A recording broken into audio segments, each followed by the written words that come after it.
You have what I can only describe as the absurd feeling of knowing this is what it would be like to almost be crushed by a falling piano. Welcome to Ostracon, a podcast that translates fragments into the whole from which they came. Today, we're talking about Concert for Anarchy, an installation art piece by Rebecca Horn. Rebecca Horn was a German artist. She lived from 1944 until 2024. She is best known for sculpture and installation art.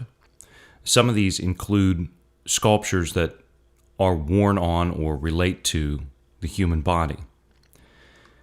Concert for Anarchy is an amazing piece to approach. And let me describe the experience. You come into a room suspended upside down from the ceiling by strong but visually very thin cords is an upside down grand piano, and you can stand beneath it. The cords or the wires that hold it attach to the bottom of the three legs.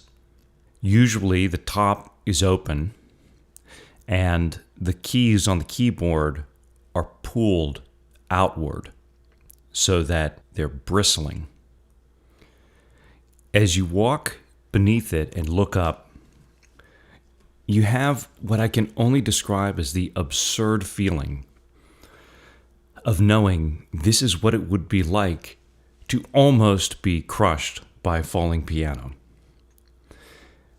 In some sense, the piece puts you face to face with mortality because you can stand there in a position of simulated danger, almost like a flash frozen scene of what is impending for us. But this simulated danger is mingled with, I use the word again because it's so wonderful, the absurdity of it being a very heavy musical instrument and the completely unexpected delight of seeing this instrument suspended in a entirely unexpected way. And I have to say, the surprise, the visual surprise of the situation and the ability to put yourself into a simulated danger is a quite freeing experience. There is something about the identity of Christ that we can take away from the experience of approaching this piece, because death is what Christ frees us from.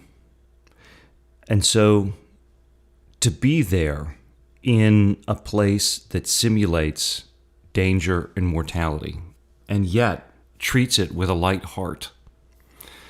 I don't say it treats it as a joke, but it treats it as a subject, and it treats that subject without fear.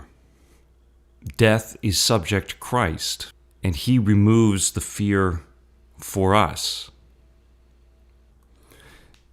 There is something about standing there, looking up, and feeling as though you're about to be crushed by a giant falling musical instrument that rolls up into a ball all of the strangeness and uniqueness and youth, even joviality of life, even though sometimes those situations can be too few or far between.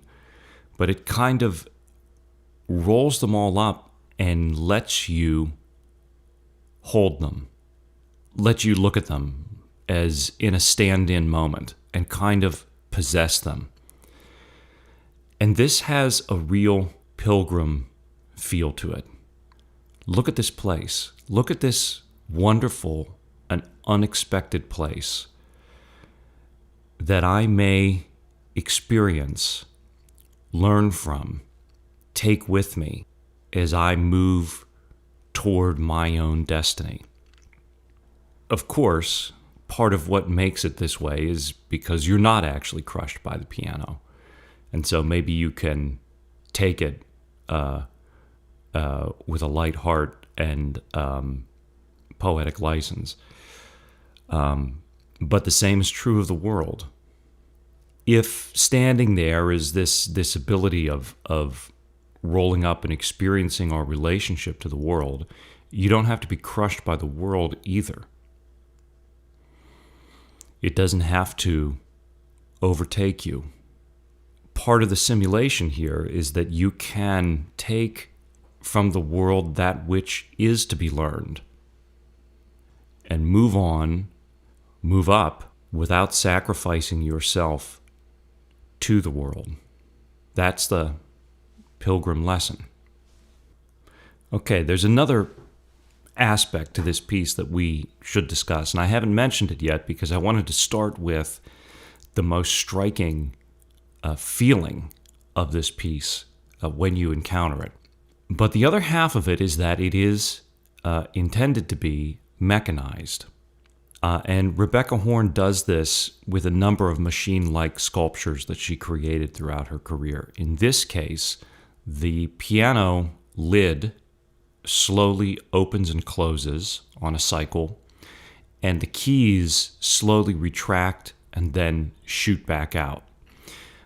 So when I say as you approach it, the keys are out there bristling, usually they are, but slowly they kind of come back to something like a normal keyboard setting, and then they shoot out again, bristling outward with a clatter. And it does this on a cycle. So it's a piano, it's an instrument that, as it's designed, is intended to play, but as it's exhibited, does not play, and instead goes through this cycle of almost panic, this cycle of, let's say, somewhat violent exposition. It's almost like when the keys come out and you see the long natural wood behind the keys themselves, its inner workings. It's almost like guts.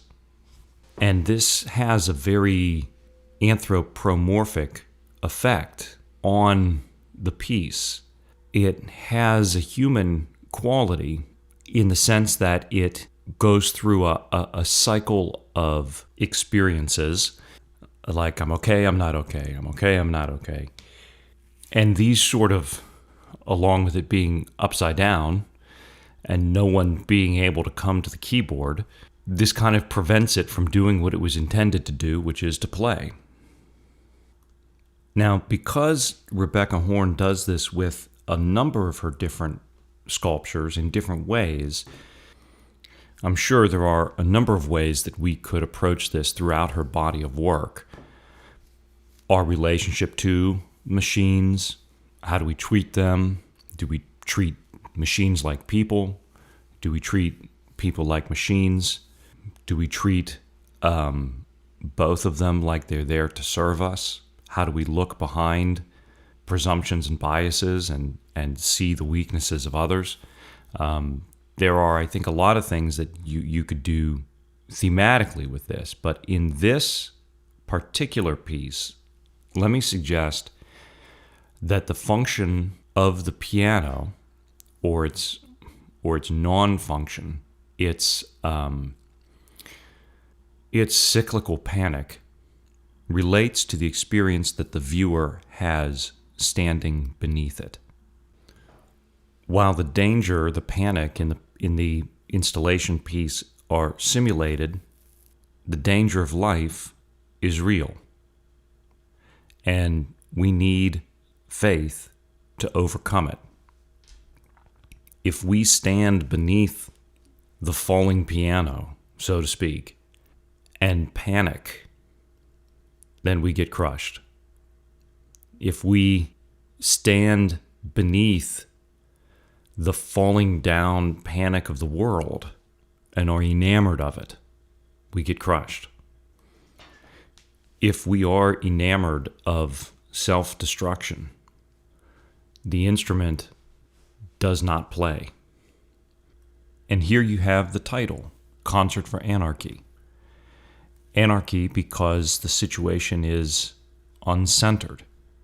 You might say it's governed by fear. And there is no concert as a result. But if we can stand there in the absurdity of the world and take from it what is true, good, and beautiful, then we need not be crushed. Like a pilgrim, we can take these things to ourselves and move toward higher things.